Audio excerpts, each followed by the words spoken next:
তিতিল ঘর গুছিয়ে সবেমাত্র জানলার ধারে এসে দাঁড়িয়েছে। বিশাল বাগানটা স্পষ্ট এখান থেকে দেখা যায়। গাঢ় নীল আকাশ ছেয়ে গেছে স্বচ্ছ সাদা মেঘে। খুব লোভনীয় দেখাচ্ছে আকাশটা। তিতিল আপন মনে রুদ্র মোহাম্মদ শহীদুল্লাহর অভিমানের খেয়া কবিতাটা বিড়বিড় করে বলল, ওই লোভনীয় নীল সাদা আকাশের পানে চেয়ে।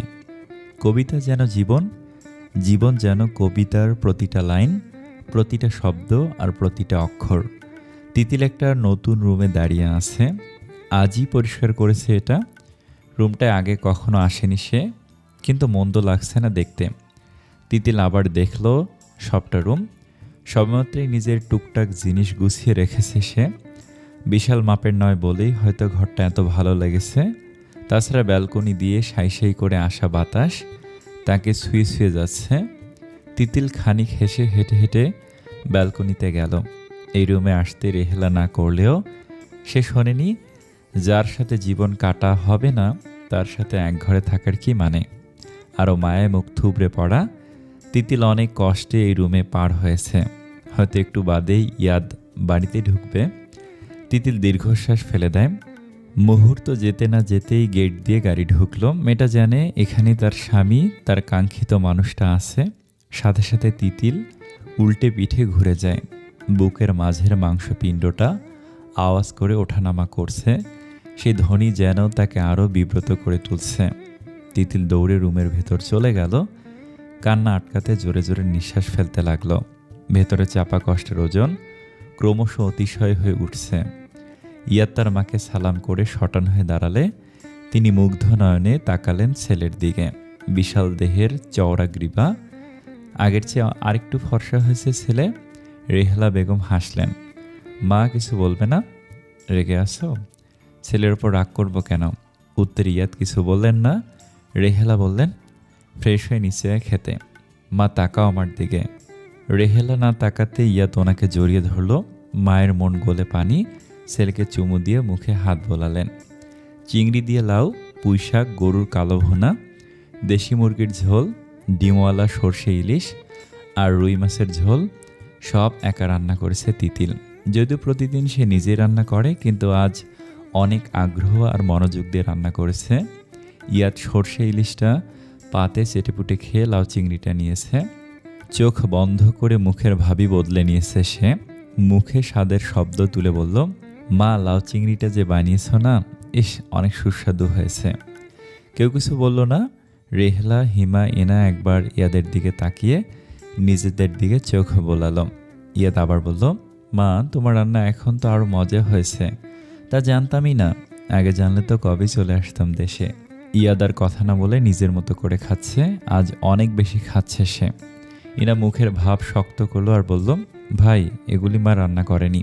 ইয়াদ তাকালো ইনার দিকে, তারপর মায়ের দিকে। তিনি নিজের মতো করে খাবার গিলছেন। ইয়াদ ভুরুকুটি করে আবার ইনার দিকে তাকালো। আমাদের বাড়িতে এখন মা রান্না করে না ভাই? খানিকটা অবাক হলো ইয়াদ।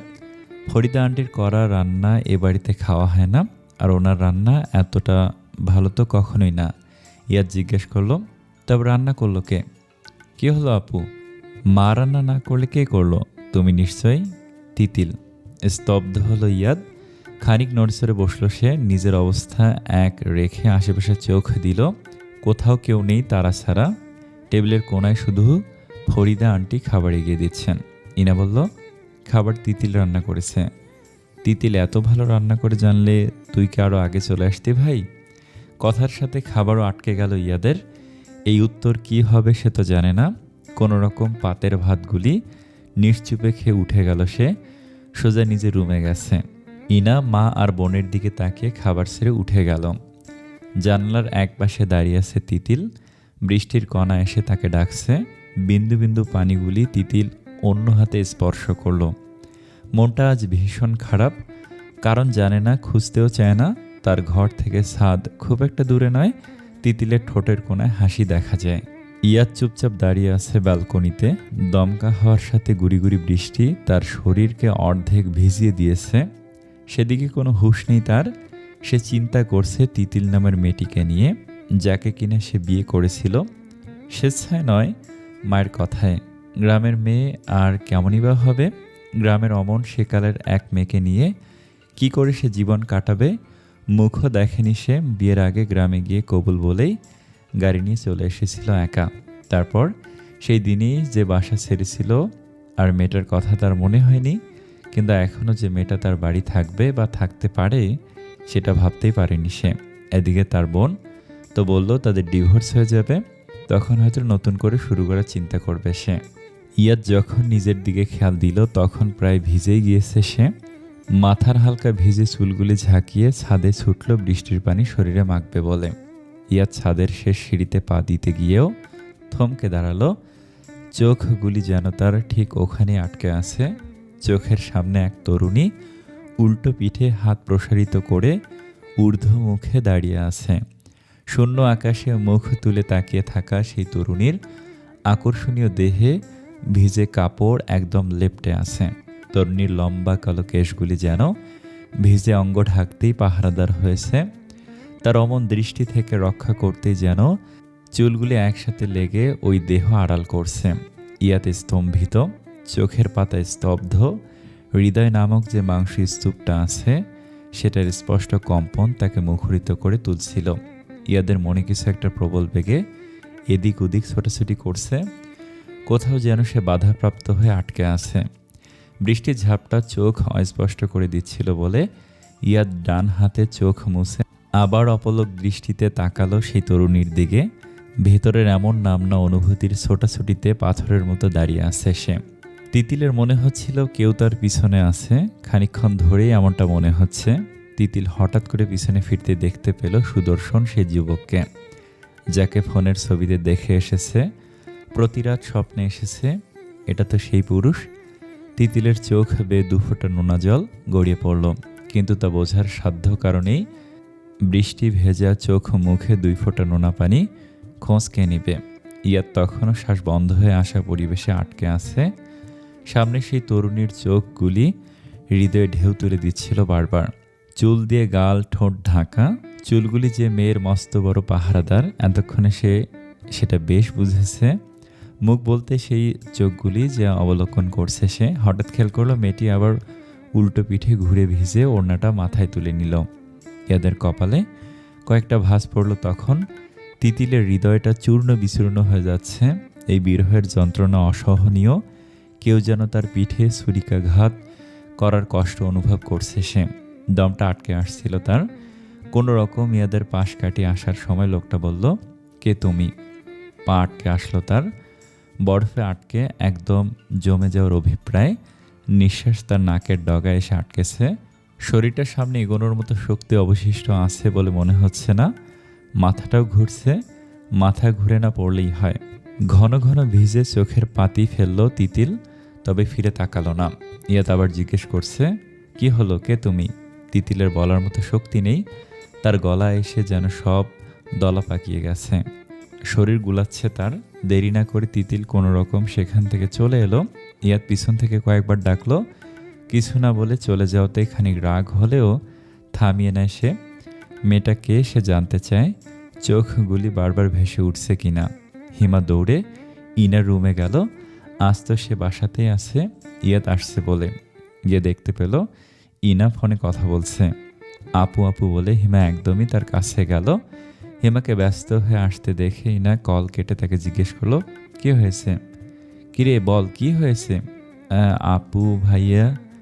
দম নিল একটু হিমা, তারপর বলল, বৃষ্টি হচ্ছিল বলে আমি তিতিল আপুর রুমে গেলাম। গোসলের কথা বলতে গিয়ে দেখি নাই। তারপর ছাদে যাচ্ছিলাম, তখন দেখলাম ভাইয়ার তিতিল আপু ভিজে শরীরে দাঁড়িয়ে ছাদের মাথায় কি যেন বলছে। আপু ভাইয়া যদি তিতিল আপুকে। ইনা কতক্ষণ নিজের মতো করে কিছু একটা চিন্তা করলো, তারপর হিমাকে কড়া গলায় শাসন করলো ওদের বিষয়ে নাক না গলাতে। হিমা হেসে চলে যাওয়ার পর ইনা ভাবতে লাগলো কিছু। হুট করে ঠোঁটের এক পাশ খানিক প্রসারিত হলো তার। মাঝরাত হয়ে গেলেও ইয়াদের চোখে ঘুম আসছে না। চোখের পাতায় ওই ঘন কালো ভিজে পাপড়ির দুটি চোখ ভেসে উঠছে। হৃদয়ের একটা অনুভূতি বিদ্যুৎ গতিতে ছুটে চলছে বারবার। এ কেমন মোহনী! হৃদয় নাড়া দেওয়া কি মুখশ্রী! যদিও দেখা হয়নি। ছটফট না করে ইয়াদ উঠে গেল। মুহূর্তগুলি বড্ড বিরক্তকর আর অস্থির লাগছে। তিতিলের ঘরে আলো জ্বলছে। হাতে তার হুমায়ুনের হিমুর হাতে কয়েকটি নীলপদ্ম বইটা। হিমুর চরিত্রটা তার কেমন যেন ভালো লাগে না, তবুও পড়ছে।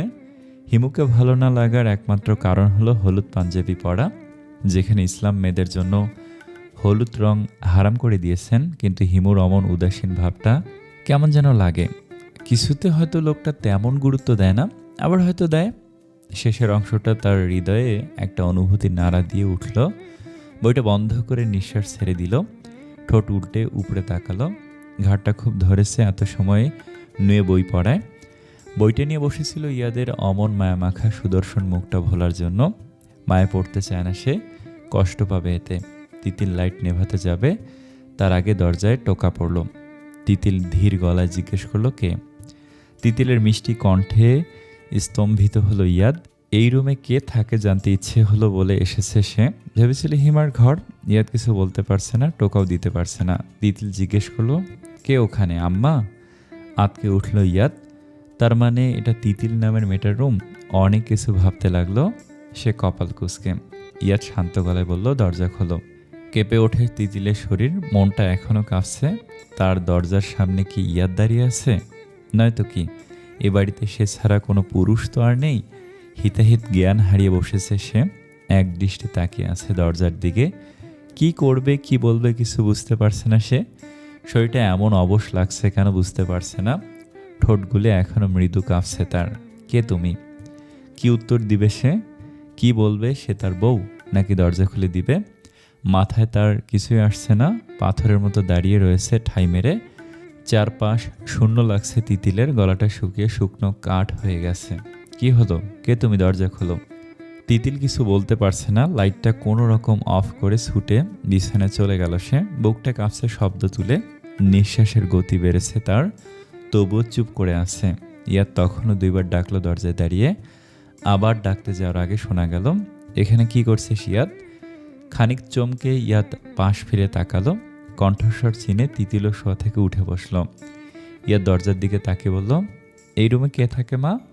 কেন, কোনো দরকার? না না, কোনো দরকার না। রাত 1:25 বাজে, এখনো লাইট জ্বালানো দেখে ভেবেছিলাম হিমা থাকে, কিন্তু ভেতর থেকে অন্য হিমার রুম ওদিকে। তাহলে এখানে তিতিল থাকে। আর কিছু বলতে পারল না ইয়াদ, চুপচাপ মায়ের পাশ কাটিয়ে চলে গেল নিজের রুমে। ভেতরটা এমন অস্থির হওয়ার কারণ খুঁজে পাচ্ছে না, নিজেকে খুব উদ্গ্রীব লাগছে। রেহেলা বেগম একবার পিছনের দিকে তাকিয়ে আবার দরজায় তাকিয়ে মুচকি হাসলেন। এমনও হতে পারে যে ছেলে বউয়ের মুখ দেখেনি, সেই ছেলেই বউয়ের জন্য পাগল হতে পারে। ওনার কেন যেন এমনটাই মনে হচ্ছে। ইয়াদ ব্যতিব্যস্ত হয়ে পায়চারি করছে, মুখে স্পষ্ট উদ্বিগ্নতার ছাপ এঁটে আছে।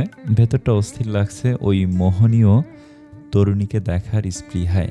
নিজেকে বেকুল লাগছে যে যতক্ষণ না তরুণীর মুখশ্রী চক্ষুদয়ের সামনে স্পষ্টভাবে অবলোকিত না হচ্ছে, হৃদয় বেকুলতার গহ্বরে ইয়াদের মনে কিছু একটা প্রবল বেগে এদিক ওদিক ছোটাছুটি করছে। কোথাও যেন সে বাধাপ্রাপ্ত হয়ে আটকে আছে।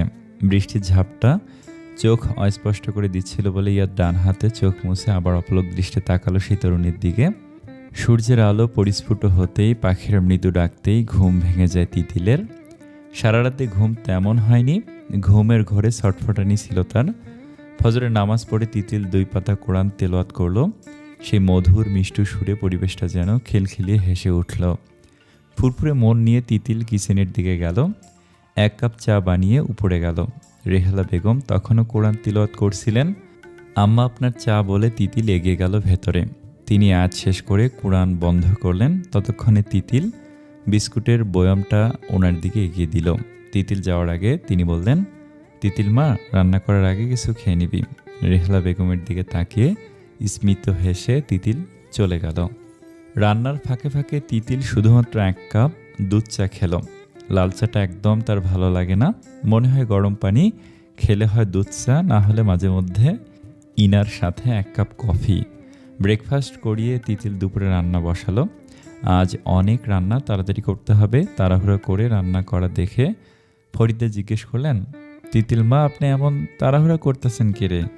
এমনি আন্টি, শুনুন, উনি যদি নিচে নামে ওনাকে আপনি ব্রেকফাস্টটা দিবেন আর দুধটা তাড়াতাড়ি গরম করে নেবেন। রান্না আমার প্রায় শেষ। আপনি তো দিতে পারেন তিতিল মা, আমার একটু উপরে কাজ আছে তো তাই। ফরিদা কিছু না বলে চলে গেলেন। তিতিল বারবার ঘড়ি দেখছে, চুলার আঁচ বাড়তি তাড়াতাড়ি শেষ হওয়ার জন্য। যেই না দেখলো ইয়াদ আসছে, অমনি তিতিল ওড়না দিয়ে মাথা ঢেকে নিল। চুলার আঁচটা কমিয়ে ফরিদা আন্টিকে বলল রান্না হলে চুলা বন্ধ করে দিতে। ইয়াদ ফোন টিপতে টিপতে নিচে আসছিল, তাই ততটা খেয়াল করেনি। পাশ দিয়ে চলে যাওয়ার সময় খেয়াল করেনি। তার কয়েক সেকেন্ড পর কপাল কুঁচকে সে পিছনে তাকালো, দেখতে পেল পিস কালার একটা থ্রি পিস পরনে মেয়ের, ঘুমটা মাথায় সুরসুর করে চলে গেল। অবাক হয়ে তাকিয়ে রইল সে। এই মেয়ে কি তার থেকে পালিয়ে বেড়াচ্ছে? কিন্তু কেন? এবার খানিক রাগ হলো ইয়াদের। অবহেলা বা এড়িয়ে চলাটা মোটেও সহ্য করে না সে। তিতিল ঘরে এসে যেন হাফ ছেড়ে দম নিল। মামপট থেকে ডকডক করে 3 ঢোক পানি খেয়ে ফুস করে নিঃশ্বাস ছেড়ে দিল। পানি খাওয়ার সময় এই এক অভ্যাস, তার 3 ঢোক ছাড়া পানি খেতে পারে না সে। প্রাণের নবীর সুন্নত কিনা। দুপুরে খাওয়ার সময় সবাই বসে আছে। ইনা ফোন রেখে তার মাকে বলল, মার কতক্ষণ বসে থাকবো? অফিসে দেরি হবে তো। ফরিদা আন্টি খাবার দাম। দাঁড়া ইনা। ইয়াদ খাবার টেবিলে বসে ইয়াদ ফোন টিপছিল। মায়ের ডাকে মাথা তুলে বলল, জি মা। তিনি ইনার দিকে তাকিয়ে হাসলেন, বললেন, তিতিলের রুমে যা, গিয়ে ওকে ডেকে আন। ইয়াদ অবাক হয়ে তাকিয়ে আছে মায়ের দিকে। তাকে এমনভাবে তাকিয়ে থাকতে দেখে ইনা মাথা ঘুরিয়ে হাসলো। রেহালা বেগম বললেন, কি হলো যা? ইয়াদ কিছুক্ষণের জন্য চুপ থেকে বলল, আমি কেন যাব মা? তোকে বলছি তাই। হেমাকে বলো যেতে। না রে ভাইয়া, তুমি যাও, আমার পাগুলে আজ ব্যথা করছে হাঁটতে হাঁটতে। তুই আবার কখন হাঁটলি? এত কিছু জানি না, তোমাকে মা যেতে বলেছে, যাও। ইয়াদ আর কিছু বলল না, নিঃশব্দে উঠে দাঁড়ালো। আজ তোর মেয়েকে সে দেখবেই, না ফিরলে জোর করে হলেও দেখবে। এই দম বন্ধকর অস্থিরতা নিয়ে তো আর থাকা যায় না। ইয়াদের ভেতরটা কেমন যেন করছে। থেমে থেমে হৃদয়টা কম্পন দিয়ে উঠছে। মনে হচ্ছে এখনই বুঝি ওটা ফাটবে অ্যাটম বোমের মতো। ঢোক গিলে সে এগিয়ে গেল। দরজা ভেতর থেকে খোলা ছিল, শুধু চাপ দিয়ে লাগানো। ইয়াদ ফুস করে নিঃশ্বাস মাটিতে ছেড়ে দিয়ে দরজা ঠেলে ভেতরে প্রবেশ করলো। কিন্তু ঘর পুরো ফাঁকা। ইয়াদ মৃদু পায়ে আরও এগিয়ে গেল। পা বাড়ি দিয়েও থমকে দাঁড়িয়েছে। ভেতরে ধুক করে আওয়াজ হলো, ধুক ধুক ধুক ধুক। এখন শব্দ হচ্ছে। শরীরের শিরায় শিরায় প্রবল গতিতে কারেন্টের মতো কিছু একটা দৌড়ে যাচ্ছে। ইয়াদের হাত থেকে ফোনটা ধপ করে পড়ে গেল। শব্দ হতেই তিতিল পিছন ফিরে তাকালো। তোয়ালে দিয়ে ভিজে চুল মুছছিল ব্যালকনিতে দাঁড়িয়ে। পিছন ফিরে ইয়াদকে দেখে থমকে গেল একদম। ইয়াদের নিঃশ্বাস এবার আটকে এলো। অপলক চোখে সেই মেয়েকে সে দেখছে, মোহনীয় তরুণী এবার তার সামনে দাঁড়িয়ে আছে। পরনে গাঢ় পেঁয়াজি কালার একটা জামা, লাল রঙের পায়জামা, হাতে তোয়ালে, আর ভিজে লম্বা চুলগুলি কাঁধের এক পাশে এসে থমকে আছে। চিকন চাকন গঠনে শরীরের জামা একদম এঁটে রয়েছে, গায়ে ওড়না বলতে নেই। শ্বাসরুদ্ধকর অবস্থা হয়ে গিয়েছে ইয়াদের। সদ্য কারেন্টের শক খেলে যেমন হয়, এখন তার অমন লাগছে। বহু চেষ্টায় ঢোক গেল ইয়াদ। হৃদয়ের ধ্বনি প্রতিধ্বনি সৃষ্টি করে মুখরিত করে তুলছে পরিবেশ। তিতিল তো একদম জমে গেছে বরফে। শ্বাস আটকে আটকে আসছে। ঘন ঘন চোখের পাতা ফেলার পর যখন বিষয়টা বুঝলো, তখন সে নিজের দিকে তাকিয়ে দৌড়ে বিছানা থেকে ওড়না নিয়ে মাথায় জড়িয়ে নিল। একদম যেন গুটিয়ে গেছে মেয়েটা। আর চোখে আবার তাকালো ইয়াদের দিকে। ইয়াদ বাস্তবে আছে না অন্য কোনো জগতে আছে তা বোঝার ক্ষমতা আপাতত তার নেই। অন্তত প্রবল এক ঘরে আছে সে। তিতিল গুটগুট পায়ে যেতে যেতে অনেকটা দূরে চলে গেছে। নিচ থেকে ইনা আপুর গলা শুনে ইয়াদের ঘোর কাটল। তিতিলের দিকে তাকিয়ে নিচ থেকে সে ফোন হাতে তুলে নিল। তিতিল তখনও পিছন ফিরে আছে। ইয়াদ কি বলে শুরু করবে বুঝতে পারছে না, চুপচাপ দাঁড়িয়ে আছে। ইয়াদ চলে গেছে ভেবে তিতিল পিছন ফিরল। ঘোমটার ভেতর থেকে কপালের দুই পাশের ছোট চুলগুলি মুখে এসে পড়ছে মেয়ের। কড়া এক শিহরণ বয়ে গেল ইয়াদের মাঝে। কাঁপন ধরেছে হৃদয়ে। তিতিল আবার ফিরে গেল। ইয়াদ তিতিল বলতেই সর্বাঙ্গে কেঁপে উঠল মেয়েটা। চোখ বন্ধ করে নিয়েছে সাথে সাথে। বুকটা ধকধক করছে। তিতিল বুকে হাত চেপে ধরে ঢোক গিলল। জবাব দেওয়ার শক্তি তার নেই। মা ডাকছে নিচে যাওয়ার জন্য, এখনই যেতে বলল। ইয়াদ চলে গেল। যাওয়ার আগে আবার পিছন ফিরে তাকিয়ে মোহনীয় মায়াবী তিতিলকে দেখল। তিতিল যখন দেখল ইয়াদ চলে গেছে, ফুস করে নিঃশ্বাস ছেড়ে দিল। দূরে থাকতে চেয়েও কেন পারছে না, বারবার কেন তার সামনে চলে আসছে লোকটা। মায়ের কথা ফেলতে পারবে না বলে তিতিল মাথার লম্বা ঘুমটা টেনে নিচে গেল। চুপচাপ খাবার দিচ্ছিল সবাইকে। তিতিল বারবার লোকটাকে এড়িয়ে যাওয়ার চেষ্টায় আছে। কথায় আছে না, কায়া দেখলে মায়া বাড়ে, তিতিলের হয়েছে সেই দশা। ইয়াদ কি খাবে, আর চোখে সে তিতিলকে দেখা নিয়ে ব্যস্ত।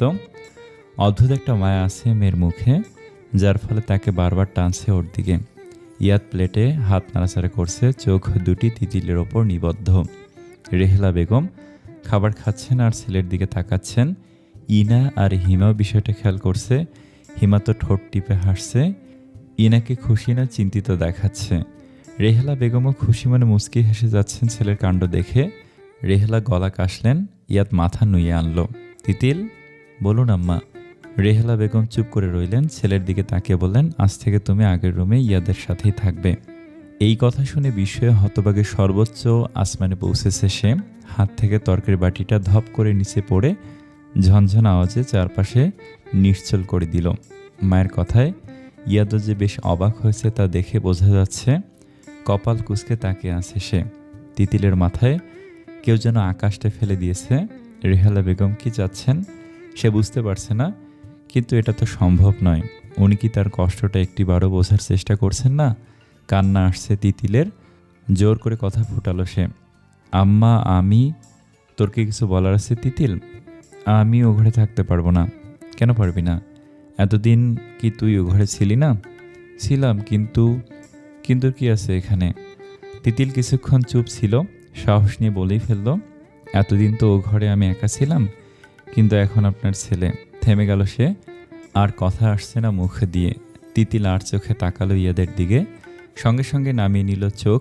ইয়াদ এতটা সময় তিতিলের মুখের দিকে তাকিয়েছিল। এতদিন তার ঘরেই ছিল ও, কিন্তু এখন থাকতে না চাওয়ার কারণ কি ভেবেই কপাল আরও কুঁচকে এলো ইয়াদের। এত কিছু আমি শুনতে চাই না, যা বললাম তাই যেন হয়, বলে রেহেলা বেগম চলে গেলেন। সবাই তখনও হাঁ করে চুপ ছিল। তিতিলের চোখ দিয়ে এবার পানি দেখাই দিল। ইয়াদ নিষ্পলক তাকিয়ে আছে ওই লাল লাল চোখের দিকে। তিতিল একবার তার দিকে তাকিয়ে দৌড়ে উপরে চলে গেল। পরিবেশটা মুহূর্তে যেন পাল্টে অন্যরূপ ধারণ করেছে। ইনা ইয়াদ হিমার দিকে তাকে বলল, আমি উঠছি, খাবারটা শেষ করে নে, বলে সে চলে গেল অফিসে। ইয়াদের ভেতরটা বারবার টনটন করছে। ভাত রেখে সে উঠে গেল। হিমা হাঁ করে বসে আছে। ইয়াদ তিতিলের রুমের সামনে গেল, দেখে দরজা বন্ধ। সে একবার আওয়াজ করলো দরজায়। তিতিল তখন শুয়ে চাপা কান্নায় ব্যস্ত। তিতিল, দরজাটা খোলো। তিতিল, আমি দরজাটা খুলতে বললাম তোমায়, আপনি এখন এখান থেকে যান, আমাকে আমার মতো একটু একা থাকতে দিন। ইয়াদ কিছু বলতে যেও বলল না, দরজায় পাঞ্চ করে চলে গেল। অমন বিকট শব্দে কয়েক সেকেন্ডের জন্য তিতিলও থমকে যায়। মনে মনে কত চিন্তা করে, আল্লাহর কাছে সাহায্য চাইছে। বিপদে ধৈর্যের কথা তো কুরআনে কত বলা আছে, কিন্তু সে নিজেকে এই মুহূর্তে শান্ত করতে পারছে না। তবু মনটাকে সান্ত্বনা দেওয়ার চেষ্টা চালাচ্ছে তিতিল। ইস, সেদিনের মতো যদি একটু মন খুলে কাঁদা যেত। ইয়াদের ভীষণ পরিমাণে রাগ হলো, নিজেকে সামলাতে পারছে না সে। এইটুকু একটা মেয়ে, সে কিনা তাকে ইগনোর করে। আরে কত মেয়ে তাকে একবার হাই বললেই সুরসুর করে চলে আসবে, আর সে কিনা তাকে এড়িয়ে যাচ্ছে। নিহাত সে এমন ধরনের ছেলে না। দাঁতগুলি লেগে লেগে আসছিল ইয়াদের। অনেক ঘামছে সে, শরীর তো পুরো জ্বলছে। পরন্তু গোধূলি চলে তখন। তিতিল ছাদে দাঁড়িয়ে আছে। এই মুহূর্তটায় ছাদে দাঁড়ালে তার অন্যরকম ভালো লাগা কাজ করে মনে। আকাশের দিকে এক মনে চেয়ে আছে তিতিল। অনেকে হয়তো জানেন না, বিশ্বনবী সাল্লাল্লাহু আলাইহি সাল্লাম আকাশের দিকে তাকিয়ে থাকতে পছন্দ করতেন। ইয়াদ বাইক নিয়ে ভেতরে ঢুকছে সবেমাত্র।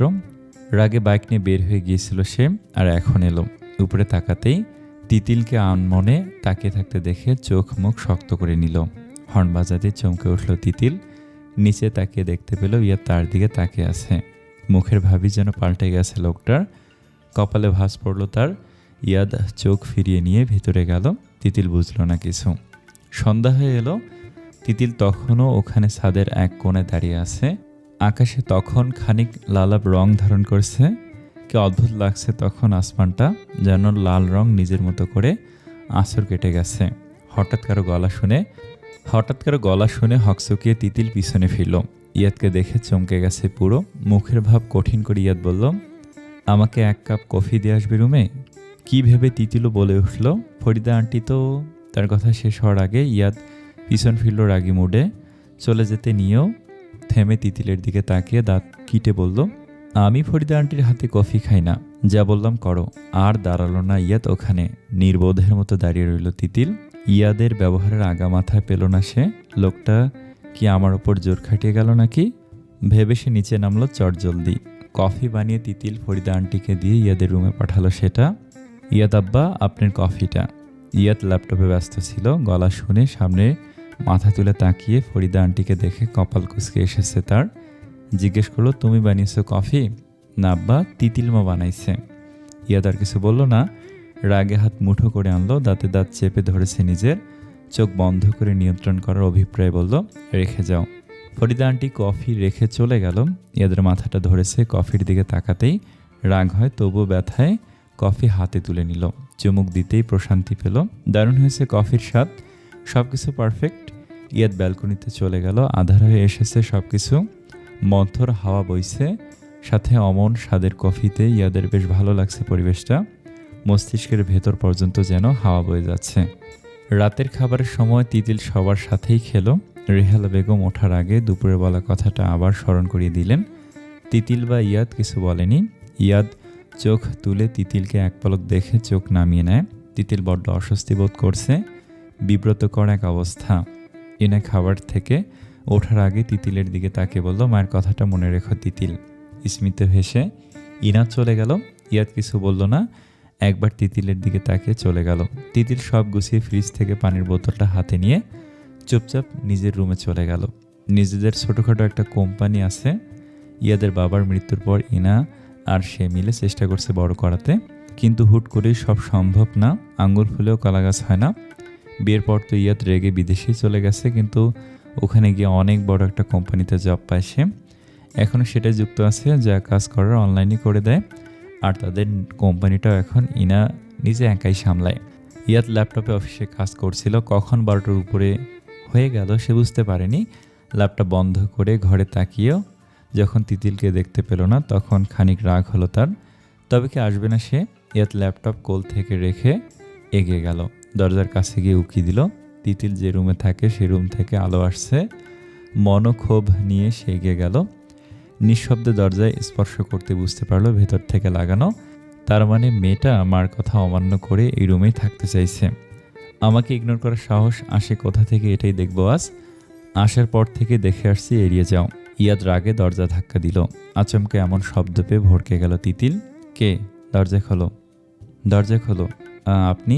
তোমাকে দরজা খুলতে বলছি না। না দেখলেও তিতিল কণ্ঠস্বরে স্পষ্ট উপাসের লোকটার আক্রোশের মাত্রা অনুভব করতে পারল। কি হবে ভেবেই তিতিলের কলিজা শুকিয়ে গেল। ইয়াদ এবার খুব রেগে গেছে। অনেক জোরে দরজা ধাক্কা দিয়ে উচ্চ গলায় বলল, তিতিল দরজা খোলো। তিতিল কাপা শরীরে এগিয়ে দিয়ে দরজা খুলে দিল। রাগের মাত্রা বাড়তি ছিল বলে দরজা খুলতে ইয়াদ